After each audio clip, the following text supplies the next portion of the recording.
Bonsoir à tous, soyez tous les bienvenus pour ce moment d'enseignement biblique.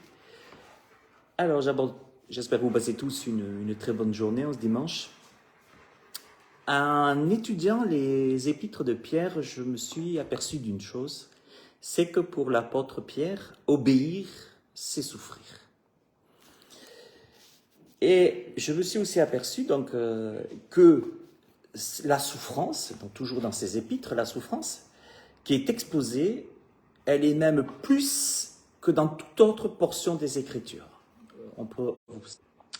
Voilà, il y a la connexion, c'est tout bon, ça revient.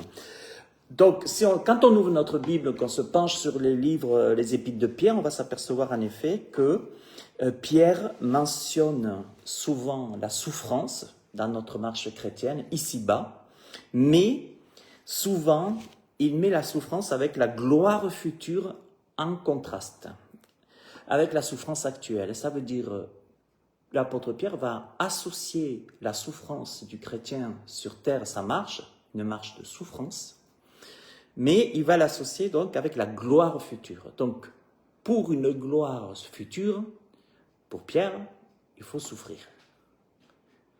Et il n'est pas seul à le dire, vu que dans la parole de Dieu, par exemple, il est aussi écrit, si nous souffrons avec lui, c'est Paul qui le dira, l'apôtre Paul, si nous souffrons avec lui, nous régnerons avec lui. Et ça, c'est magnifique. Et alors, on va commencer. Donc, la première chose que Pierre va mentionner, c'est il est question de souffrir par les épreuves de la foi. Souffrir par les épreuves de la foi. 1 Pierre 6,7, 1 Pierre 1, 6, 7, c'est là ce qui fait votre joie. Quoique maintenant, puisqu'il le faut, c'est intéressant, puisqu'il le faut, un peu de temps par diverses épreuves. Je suis désolé pour mes amis Facebook, je vois que ça coupe, que ça revient, que ça coupe, ça revient. Ça ne provient pas de mon... Je ne sais pas, il y a un problème, mais ce n'est pas grave. Si jamais je mettrai après... Je mettrai la vidéo sur YouTube après, je pourrai vous la reposter. Hein. Donc si on perd connexion, ne vous inquiétez pas, après je vous remettrai la vidéo quand elle sera sur YouTube. Je suis désolé, donc il y a un problème de connexion, je vois. Donc, pour revenir à nos moutons, souffrir, la première souffrance que l'apôtre Pierre va exposer, c'est la souffrance par les épreuves de la foi. 1 Pierre 1, 6, 7, c'est là ce qui fait votre joie, quoique maintenant, puisqu'il le faut, vous soyez attristés un peu de temps par diverses épreuves. Donc, il le faut. C'est impressionnant. On pourrait nous faire croire que la marche chrétienne, c'est une marche où, ah non, il n'y a pas de souffrance, tout est facile, tout est... Non, là, ce qu'il est question ici, c'est, puisqu'il le faut, vous soyez attristés un peu de temps par diverses épreuves, afin que l'épreuve de votre foi, donc nous allons vivre des épreuves. Dans quel but on doit être attristé pour vivre des épreuves?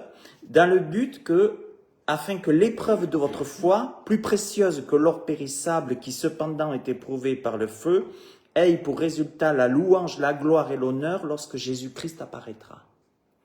En fait, dans notre marche chrétienne, nous allons souffrir par des épreuves, l'épreuve de la foi. Parce qu'il ne faut pas oublier qu'il y a deux natures en nous. L'homme corps et l'homme spirituel, il n'accepte pas, la chair et l'esprit sont opposés. L'homme naturel n'accepte pas les choses de l'Esprit Saint. Donc, nous allons souffrir par les épreuves de la foi parce que la chair va nous donner un autre chemin, va nous conduire sur le chemin mondain, normal, de tous les jours. Et voilà que l'apôtre Pierre parle de souffrir par les épreuves, il le faut que vous soyez attristés, parce que la chair va être attristée de ce que le Seigneur, l'Esprit Saint, diverses épreuves, mais comme il est dit, à renoncer, à crucifier la chair, si je peux dire, pour marcher sur les traces du Christ. Mais, on le voit dans Luc 22, 31, où le Seigneur dit, Simon, Simon, Satan vous a réclamé pour vous cribler comme le froment. Donc, Satan, réclame tous les chrétiens, tous les croyants, tous les chrétiens nés de nouveau, parce que les autres, les crétins, il les a déjà dans ses mains, mais les chrétiens nés de nouveau, c'est comme le froment. Mais Jésus dira, j'ai prié pour toi. Jésus ne dit pas, je vais empêcher Satan de vous faire souffrir. Je vais empêcher Satan de faire souffrir votre chair. Non. Mais la bonne chose, c'est que la Bible dit, l'Épître aussi des Hébreux le dit, Jésus-Christ intercède pour nous. Il prie pour nous. Il intercède pour nous. Jésus ne nous dit pas qu'on ne va pas souffrir par les épreuves de la foi. Satan vous réclame, déjà Satan nous réclame. Passez au crible. Comme Job. Hein? Il y a des épreuves. Et ça peut coûter cher.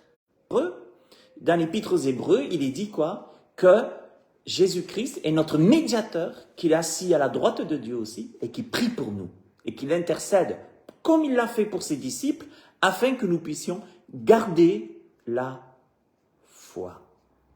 Garder la foi. Jésus avait prié pour Simon afin que sa foi ne défaille point. C'est ça l'objectif.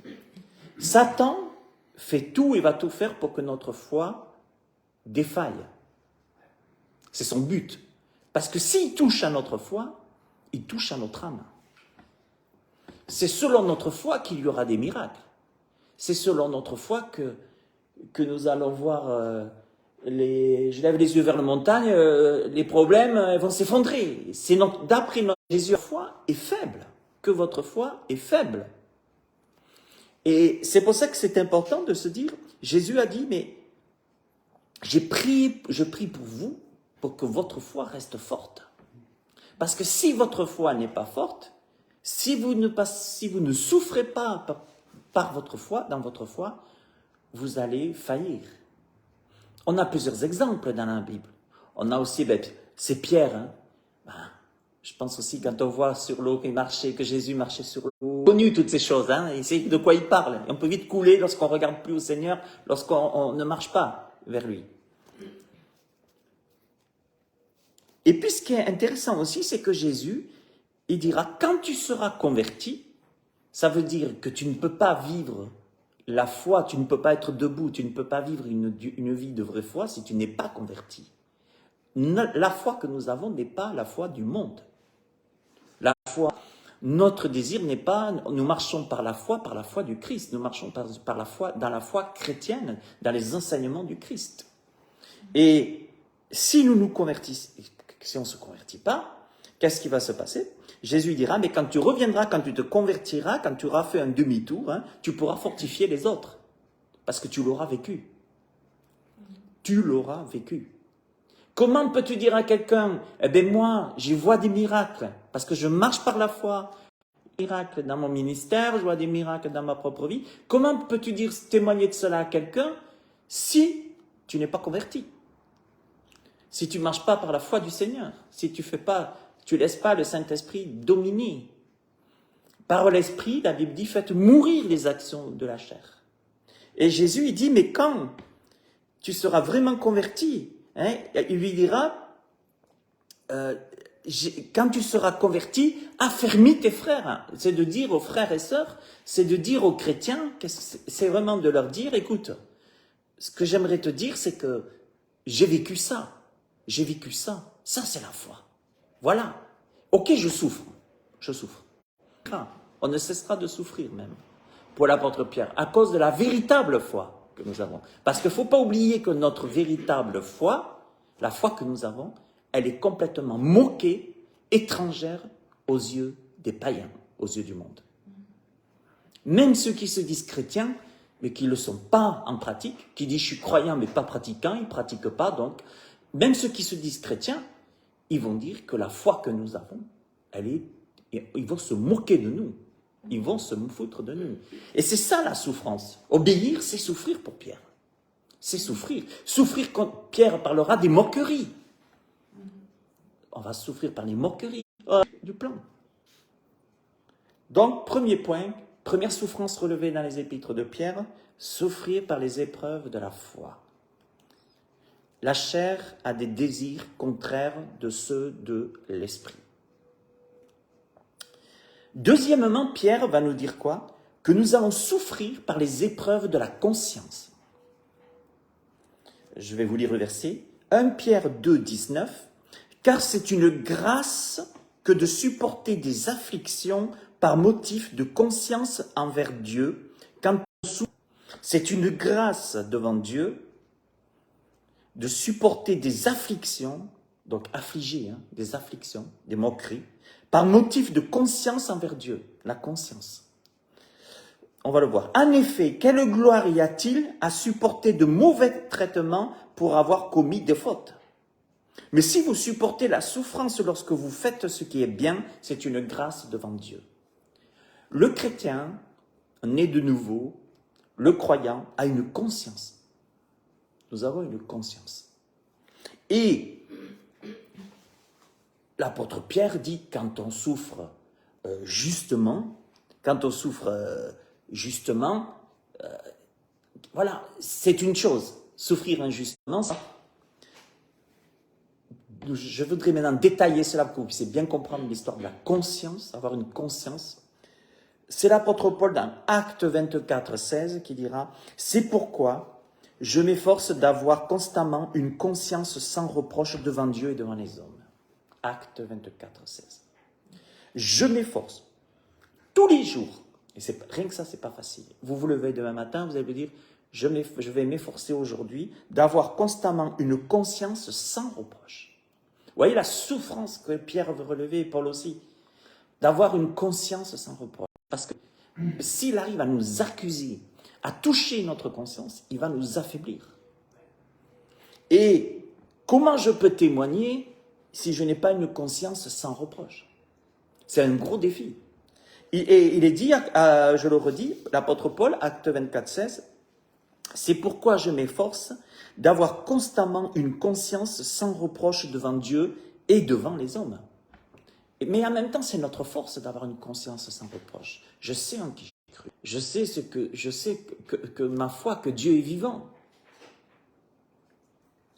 Tout chrétien servant Dieu il sait qu'un bon état de la conscience est la base d'une marche à la gloire de Dieu.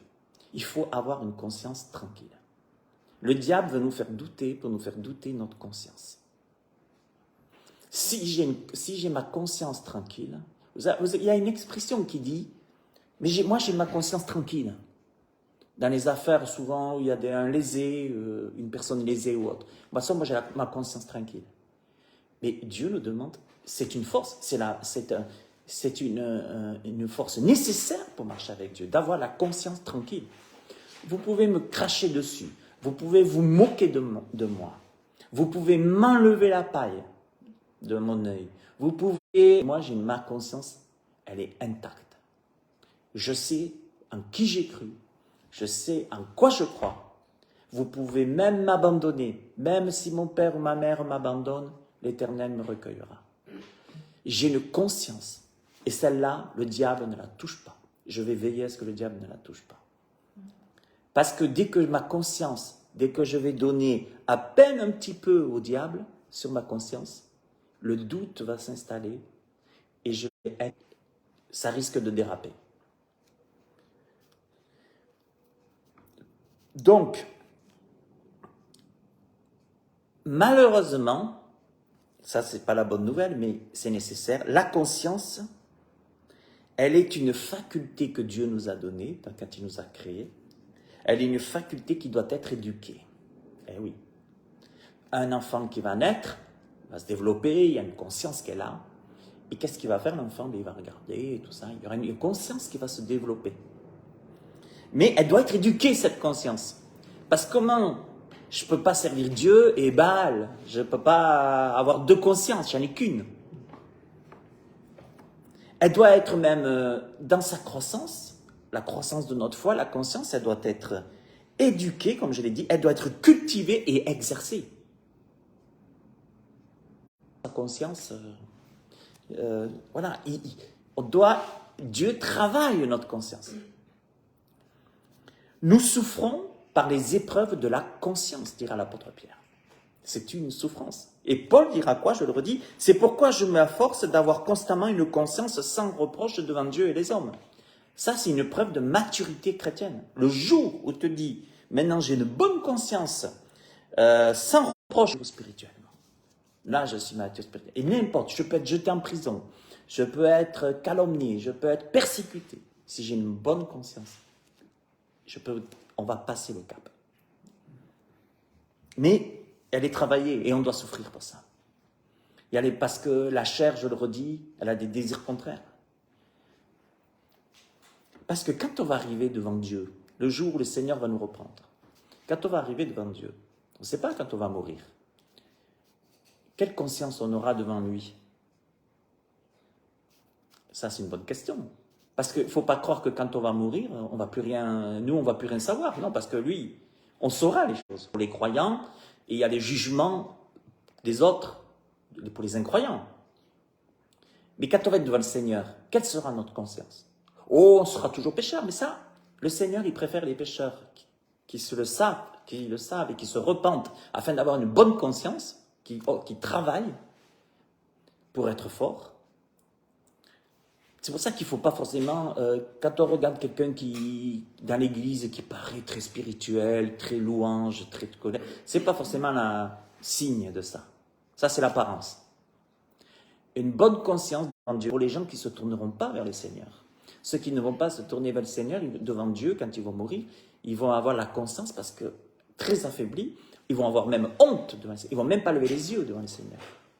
Parce qu'ils vont se rendre compte que ce qu'ils trouvaient bien sur la terre, tout ce qu'ils faisaient, mais là, ils vont se rendre compte que c'est terrible quand on est confronté à nos échecs, à nos péchés, à notre façon de faire de Dieu, c'est impressionnant. Alors, pourquoi souffrons-nous par les épreuves de la conscience? C'est pour qu'elles soient maintenues pures. C'est important. Et si nous avons manqué, ne tardons pas à confesser nos fautes pour qu'elles soient rétablies dans son bon état. Ne laissons pas le monde, l'esprit de ce monde, le diable, ne laissons pas tout ça troubler notre conscience. S'il trouble, comme tout le monde, si on s'est fait avoir, on peut se repentir devant Dieu, de dire « Lave-moi, purifie-moi ». Parce que si j'ai une bonne conscience devant toi et devant les hommes, je sais que je vais voir des miracles. Je serai bien à ma peau. Là, je pense que c'est le remède le plus efficace contre la dépression. Avoir une bonne conscience. On s'en fout ce que pensent les autres. Qu'est-ce qu'on s'en fout? Pour les apôtres, ils s'en foutaient ce que pensaient les autres. Ils savaient qu'ils allaient finir comme aux martyrs. Mais ils avaient jusqu'au bout. Tous les hommes de Dieu, les serviteurs de Dieu, tout le monde. Les vrais chrétiens. Jésus, il était moqué. On s'est moqué de Jésus. Même à la croix, on s'est moqué de lui. Mais il avait une telle bonne conscience. Il savait que le Père, même s'il a dit au Père, s'il te plaît, est-ce que tu pourrais m'épargner? Non, Dieu, devant les hommes, il savait quel était son appel. Et ça, c'est notre force. Et en fait, le diable veut nous culpabiliser. Et si on s'aperçoit que notre conscience, il y a des reproches dans notre conscience, demandons pardon à Dieu. Ne donnons pas accès au diable. C'est important. Parce que, nous le savons, vivre avec une mauvaise conscience ou avec une conscience que l'on fait taire conduit inévitablement au désastre. Il ne faut pas, le chrétien, le Saint-Esprit va tout faire pour qu'on ne soit pas dans une mauvaise conscience. Parce que sinon, on est bloqué toute la journée au lit, on n'est pas bien, on sait qu'on n'est pas à notre place. Mais si une grâce de Dieu, dira Pierre, que cette souffrance nous soit accordée dans l'épreuve de notre vie, on n'a pas une bonne conscience. Quand on est dans le péché, quand on marche dans les ténèbres, on n'a pas une bonne conscience. On le sait quand on n'est pas dans un bon endroit. Et c'est pour ça que Paul dira que ce n'est pas facile. Je m'efforce d'avoir une bonne conscience devant Dieu, de trouver vraiment devant Dieu et les hommes, pour que Dieu nous trouve bien. Et c'est tellement plus facile de se dire, non, j'ai envie d'aller à gauche, Mais si je vais à gauche, je n'aurai pas une bonne conscience. Alors je préfère aller, si le Seigneur me dit d'aller à droite, je vais à droite. Mais je marche dans les traces du Christ pour garder une conscience propre. Et là, nous arriverons à faire face à la persécution. Mais faut-il que ce que nous faisons soit juste? Parce qu'en général, avoir une bonne conscience dans la parole de Dieu, dans la marche chrétienne, ce n'est pas forcément ce que la chair va dicter de faire. Vous savez, aujourd'hui, il y a beaucoup de gens qui ont des bonnes consciences. Vous avez ce pharisien, par exemple, mais moi, Seigneur, mais le jeune homme riche, il avait une bonne conscience. Le jeune homme riche, il dit, moi, j'ai jamais transgressé un seul de tes commandements, Seigneur. Il avait une bonne conscience quand même. Hein. C'est une belle conscience religieuse. Je fais tout, je prie, j'observe tous tes commandements. Jésus lui dit, lui, il se dit qu'il a une bonne conscience, il en est convaincu, mais elle est charnelle. Alors il va dire, ok, il te manque une chose. Alors lui, il avait tellement une bonne conscience qu'il a dit, ok Seigneur, quoi? Alors dis-moi, je vais le faire. Vends tout ce que tu possèdes, vends tout ce que tu as et donne-le aux pauvres. Il est reparti. Il avait plus de bonne conscience là. Je crois que le Seigneur il lui a foutu une mauvaise conscience après. Mais le Seigneur non, il aimait à cette personne. Il voulait simplement lui dire mais cette bonne conscience que tu as, même si elle est aussi bonne soit-elle, aussi bonne religieuse, aussi religieuse soit-elle, elle n'est pas de moi. Si tu fais bien ça, si tu fais bien ça, si tu fais bien ça, mais comme de nature, l'esprit a des désirs contraires que la chair, moi je crois que la bonne conscience devant Dieu et les hommes, c'est celle qui est biblique. C'est quand on se soumet à la parole de Dieu et qu'on marche. Alors, premièrement pour Pierre, on a vu, obéir c'est souffrir. Donc, premièrement, on souffre par les épreuves de la foi. On vient de voir que c'est par les épreuves de la conscience que l'on souffre aussi. Troisièmement, nous souffrons, l'apôtre Pierre dira que nous allons souffrir pour la justice. 1 Pierre 3, 14. D'ailleurs, quand vous souffririez pour la justice de Dieu, vous serez heureux. Nous allons souffrir pour la justice de Dieu. C'est normal, parce que la justice de Dieu n'est pas acceptée sur cette terre. Parce que le prince de ce monde, Satan, c'est le prince de ce monde. Il règne pour l'instant. Il n'est pas encore lié. La justice de Dieu, nous allons souffrir pour la justice de Dieu parce que ce monde préfère l'injustice. Que la justice, le monde n'aime pas la justice de Dieu. Parce que si les gens aimaient la justice de Dieu, ils savent que ça doit passer par la croix. Ça doit passer par des œuvres, un renoncement entre justice. Et l'apôtre Pierre, je vais vous dire ici, il va dire quoi? Quand vous souffririez pour la justice de Dieu, vous serez heureux. Donc la conscience, ça va avec finalement. Je serai heureux si je souffre pour la justice de Dieu. Voilà la joie de l'Éternel, la joie qui fait votre force. Parce que vous êtes heureux, parce que vous souffrez pour la justice de Dieu. Pour Pierre, obéir, c'est souffrir. C'est l'épître de la souffrance, Pierre. Et souvent, elle est mal comprise. La souffrance est très mal comprise.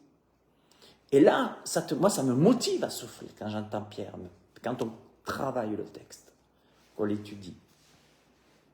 Je ne sais pas quelle injustice vous vivez aujourd'hui, vous qui m'écoutez, nous tous ici, là. Je ne sais pas quelle injustice on vit aujourd'hui, ou ce qu'on a pu vivre comme injustice. Mais, la colère de Dieu. Romains 12, 19, ne vous vengez point vous-même, bien-aimés, mais laissez agir la colère de Dieu. Car il est écrit, à moi la vengeance, à moi la rétribution, dit le Seigneur. Pourquoi je vous dis tout ça? Ici, je vais vous dire quelque chose. Nous souffrons pour la justice de Dieu. Les injustices, Dieu s'en occupe. Dieu s'en occupe. Et c'est pour ça que les gens ne disent « Dieu, c'est pas possible comme vous me le décrivez. Comment ça se fait qu'il y a tous les malheurs sur cette terre ?» Les malheurs qu'il y a sur cette terre sont dus, bien sûr, par le choix de l'homme, les choix des hommes. Dieu a donné sa justice. Mais ce que je voudrais vous dire maintenant, c'est que, je vais vous lire Colossiens 3, 25, car celui qui agit injustement recevra selon son injustice. Voilà pourquoi Dieu dit, laisse-moi régler ça. Toi, tu souffres pour moi. Tu souffres pour ma justice. Ne marche pas dans l'injustice. Souffre pour ma justice. Souffre pour moi. Souffre dans ma marche. Souffre. Hein, c'est ce que Paul dira à Timothée. Souffre comme un bon soldat. Souffre. Souffre. N'aie pas peur. N'aie pas honte. Ne rougis pas, Paul lui dira. Souffre pour le Seigneur. Parce que ne crois pas que toutes les injustices, on souffre à cause des injustices sur cette terre. Mais ne croyons pas, Dieu s'en occupe. Tremblement de terre, on le voit. Dans les derniers temps, Jésus l'a dit. Toutes sortes de... L'économie. On voit aujourd'hui, quand allumer la télé, écouter les nouvelles, on voit aujourd'hui que Dieu juge, s'occupe. Parce que c'est bien joli d'être injuste avec nous, de nous faire souffrir. Mais ces gens-là, tout ce qui se passe actuellement, ça ne reste pas impuni. Dieu s'en occupe, parce que Dieu est saint. À un moment donné, au temps de Noé, Dieu a fait périr par le déluge quand même. Eh oui, alors, mais Dieu, s'il existe, pourquoi? Eh bien oui, ils sont tous morts. 8 ont été sauvés. D'accord? Bon. Sodome et Gomorrhe, ça a été détruit. On n'a qu'à ouvrir la Bible. Alors Dieu, il n'est pas violent, il est saint. Et votre injustice, c'est votre injustice qu'elle est violente. C'est l'injustice de l'homme qui est violente. C'est l'injustice de l'homme qui me pourrit la vie. Et l'apôtre Paul dira, car celui qui agit injustement recevra selon son injustice. Mais il nous dit, ne vous vengez pas vous-même. Mais cette personne qui agit injustement avec vous, elle va récolter son injustice. Si moi j'agis injustement envers quelqu'un, je vais aussi récolter la chose. Hein. Vous savez, David, quand il a commis le péché, le meurtre et tout ce que vous voulez, l'adultère, le meurtre et tout ça, ne croyons pas que, bon, mais Seigneur, pardon, et puis terminé. Non, croyez-moi, il en a souffert. Hein. Il a fait une injustice, il a quand même fait un meurtre. Hein. Il a pris la femme d'un autre, tout ça, puis il a ramassé après. Hein. Dieu, mais il s'est repenti sincèrement. Mais Dieu lui a quand même dit, homme selon mon cœur, mais il a ramassé. Celui qui agit, donc ici l'apôtre Paul, éclaire, car celui qui agit injustement, acceptation de personne. Point d'acceptation de personne. À ce propos, d'ailleurs, je vous invite à découvrir mon dernier message que j'ai parlé, c'est sur les injustices. Vous pouvez aussi le revoir donc, sur YouTube ou sur mon site Pasteur en ligne. Et puis, passons à un autre point. Là, dans les épîtres de Pierre, Pierre dira que nous sommes appelés à souffrir pour le nom du Christ. Que pour son nom, juste le nom. Parce que sur cette terre, dans le monde ici-bas, dans le monde spirituel, il n'y a qu'un seul nom qui fait trembler, qui n'est pas accepté. C'est le nom de Jésus. Vous pouvez parler de qui vous voulez. Si vous n'aurez pas de problèmes dans le monde, vous n'allez même pas souffrir. Parlez de Bouddha, parlez de tout ce que vous voulez, vous ne souffrirez pas. Le seul nom que les gens réagissent, parce que c'est le nom qui dérange, c'est Jésus. C'est tout. Bien-aimés, 1 Pierre 4, 12. Ne soyez pas surpris comme d'une chose étrange qui vous arrive de la fournaise qui est au milieu de vous pour vous éprouver. Déjà, ne soyez pas surpris. Déjà, c'est normal, il dit. La vie du chrétien, c'est la vie du chrétien. Il faut souffrir. Réjouissez-vous au contraire de la part que vous avez aux souffrances du Christ, aux souffrances de Christ, afin que vous soyez aussi dans la joie et dans l'allégresse, comme on l'a dit tout à l'heure, ce verset, lorsque sa gloire apparaîtra. Si vous êtes outragés pour le nom de Christ, si vous êtes outragés pour le nom de Christ, vous êtes heureux, repose sur vous. Vous comprenez maintenant pourquoi les gens ne supportent pas le nom de Jésus. Ici, il est dit, vous êtes heureux si vous êtes outragés pour le nom de Jésus. Parce que c'est le nom, et l'Esprit de Dieu repose sur vous, parce que ce nom-là dérange. C'est pas le nom de Marie, c'est pas le nom des saints, c'est pas le nom de Bouddha, comme je l'ai dit, c'est pas le nom de Mahomet, ça dérange. C'est pas forcément tous les seuls noms. c'est celui de Jésus. Qu'est-ce que Dieu... En fait, vous savez ce qu'il faut dire à quelqu'un qui se convertit? Il faut lui dire Acte 9, 16. Et je lui montrerai tout ce qu'il doit souffrir à cause de mon nom. Pour mon nom. Voilà. Je pense que sur une carte de baptême, je pense qu'à quelqu'un se convertit, il faudrait juste une mettre ce verset. Et je lui montrerai tout ce qu'il doit souffrir pour mon nom. Que pour mon nom. Le seul nom. Parce que lui va me parler de Jésus. Et là, dans ce monde, parler de Jésus, c'est souffrir. Oh, vous pouvez donner des croix à des gens, des croix magiques. Tenez, mettez la croix à la chambre, mettez la croix au salon. Vous serez heureux, vous serez béni, vous serez le songe du diable. Hein? Ça, vous n'allez pas souffrir en mettant un Christ quelque part. Hein? D'accord? Mais quand vous allez parler du Christ, parler du nom de Jésus, porter votre croix, là, vous allez souffrir. C'est tout. Il n'y en a qu'un nom. De tous les faux dieux qui existent sur cette terre, il y en a beaucoup, il n'y a qu'un seul nom. C'est celui-là. Paul l'a connu à Éphèse. Hein. Paul, les apôtres l'ont connu. Ah, tous ceux qui veulent venir de la part de Dieu, qui parlent de Jésus et tout, c'est finir au bûcher, quoi.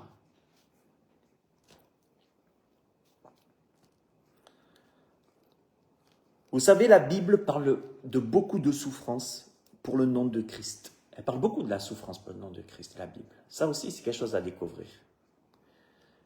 À l'époque du Nouveau Testament, tout comme aujourd'hui, leur famille et leur communauté à cause du nom de Jésus.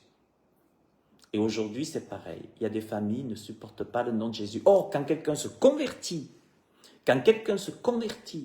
se tourne au Seigneur et dit, ben moi, Jésus, j'ai une révélation de Jésus, je crois en Jésus, ça peut bien se passer. Comme les gens, ils sont foutus dehors. À l'époque des disciples, c'était ça. Et aujourd'hui encore, en 2024, c'est ça. Surtout dans les pays islamiques, dans les pays de persécution, où ce fait d'avoir communiste, la Chine, le communisme, c'est persécution, prison. Il y a un seul nom que tu ne dois pas parler. Dans ma maison, il n'y a pas le nom de Jésus, dehors. Et les gens le vivent, l'ont vécu et le vivent. Et pourquoi dans le communisme on dit il n'y a pas le nom de Jésus? On dit le seul nom que vous devez dire c'est le président. Et c'est pour ça que vous voyez dans des pays islamiques ou communistes, tu vois là, la tête du président, c'est lui qu'il faut adorer. On voit ça entre autres à Daniel, hein, avec l'histoire de Daniel, la Bible, c'est tu dois, adorer celui-là. Il est bon de se rappeler les paroles de notre Seigneur, Jean 15, 18. Si le monde vous haïr, sachez qu'il m'a haï avant vous. Bon, ben voilà, donc c'est clair. Je porte le nom de Jésus. Je souffre à cause du nom de Jésus. Parce que Jésus, il a souffert de son nom. Et les gens l'ont haï à lui avant nous. Donc, ils vont nous haïr. Parce qu'on porte quoi? Son nom, son message, son identité, son esprit. Donc, c'est pour ça. Philippiens 1, 29, car il vous a été fait la grâce par rapport à Christ, non seulement de croire en lui, mais encore de souffrir pour lui. De souffrir pour lui. C'est une grâce même, il dira. Allez, dernier point. Souffrir, nous souffrons encore par l'opposition du diable. L'opposition du diable. 1 Pierre 5, 8. Soyez sobres, veillez. Votre adversaire, le diable, rôde comme un lion rugissant, cherchant qu'il dévorera. Résistez-lui avec une foi ferme, sachant que les mêmes souffrances sont imposées à vos frères dans le monde. Dernier point de souffrance que Pierre va relever, souffrir par l'opposition du diable. Notre adversaire, le diable, rôde autour de lui en rugissant, cherchant. Son but, c'est de dévorer les chrétiens, nés de nouveau. C'est son but. On revient à ce que Jésus disait au début. Satan vous a réclamé, vous passez au crible. C'est pareil, c'est ça. Et le Seigneur priera pour nous. Il prie pour nous. Mais notre foi, il y a besoin. Il y a besoin de cette épreuve de la foi. On aimerait bien devenir chrétien sans avoir des preuves de la foi. C'est pas possible dans ce monde. Jésus lui-même a été haï, il a été rejeté. C'est pas possible. L'apôtre Pierre est clair. Le diable est adversaire. C'est pas notre ami, le diable. C'est notre adversaire.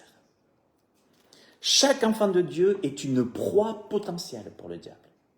Dès qu'il y en a un qui est né de nouveau, qui s'engage par le baptême, qui veut marcher, qui veut porter le nom de Jésus, le nom du Seigneur, qui veut avoir une bonne conscience sans reproche devant Dieu et devant les hommes, c'est une proie potentielle pour le diable.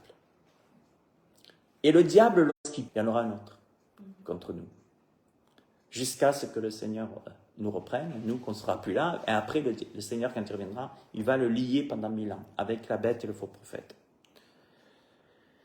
Il essaie par tous les moyens, vous savez quel est le pourquoi. En fait, ouais, mais on peut vous poser la question un jour. Si on vous pose la question, pourquoi est-ce que le diable rôde tous les jours autour de nous comme un lion rugissant, cherchant qui pourra dévorer? La réponse c'est pourquoi. Il essaie par tous les moyens de nous rendre inutiles pour le royaume de Dieu. Et voilà. Si je peux faire dormir les vierges, si je peux faire dormir l'Église, j'aimerais demain que tu sois inutile pour le royaume de Dieu. C'est tout ce que je te demande. Tu peux te dire chrétien, mais inutile. Ça, c'est ce que le diable fait tout pour nous rendre inutiles pour le royaume de Dieu. Ça, c'est pour ça qu'il rôde. Et c'est pour ça que nous allons souffrir pour le nom de Jésus. C'est pour ça que nous allons souffrir. Est-ce que demain, je vais me rendre utile pour le royaume de Dieu? Ce n'est pas forcément d'aller faire n'importe quoi. Mais déjà, être utile pour le royaume de Dieu, c'est déjà faire. Être utile pour le royaume de Dieu, ce n'est pas forcément pour aller dire Jésus partout, n'importe comment. Être utile pour le royaume de Dieu, c'est marcher sur les traces du Christ, là où on est, être utile. Mais le diable, il va chercher par tous les moyens de nous rendre inutiles. Tu peux être un bon chrétien, hein, tu peux te dire, mais tant que ça part, il ne faut pas que ça se dise trop. Combien de gens se disent chrétiens, pensent être chrétiens et sont inutiles pour le royaume de Dieu? Oh, ces choses-là, il ne faut pas en parler. Chacun pense ce qu'il veut. Et ils se disent chrétiens. Mais ils sont inutiles pour le royaume de Dieu. Parce le diable, chaque jour, les rend inutiles pour le royaume de Dieu. On ne peut pas être croyant et pratiquant. C'est impossible. Impossible. Être croyant et on ne peut pas être croyant et pas pratiquant. Ah, et non pratiquant. Et non pratiquant, oui, excusez-moi. Merci de me le dire. On ne peut pas être croyant et non pratiquant. C'est impossible. Le diable voit en nous quelque chose qui peut se délecter. Le diable ne peut pas dévorer tout le monde, comme le lion ne dévore pas tous les animaux. Sinon ceux qui, par leur manque de vigilance, c'est ça, le manque de vigilance. Le diable va tout faire pour nous rendre inutiles. Il va se trouver un moment de manque, et lorsqu'il voit un manque de vigilance, juste un petit moment, parce que le diable, quand il rôde, sa proie, vous ne croyez pas que le diable va arriver, c'est un félin. Il va aller marcher doucement, il va faire une patte après l'autre, c'est doucement.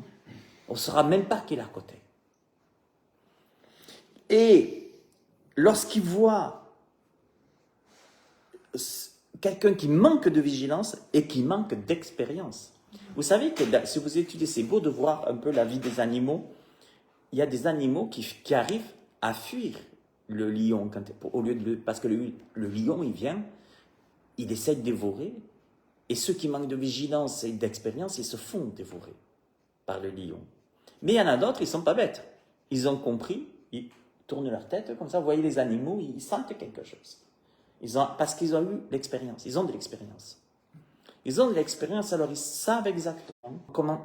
Et puis fuient. Dès que le diable arrive, il part. Et le lion ne l'attrape pas.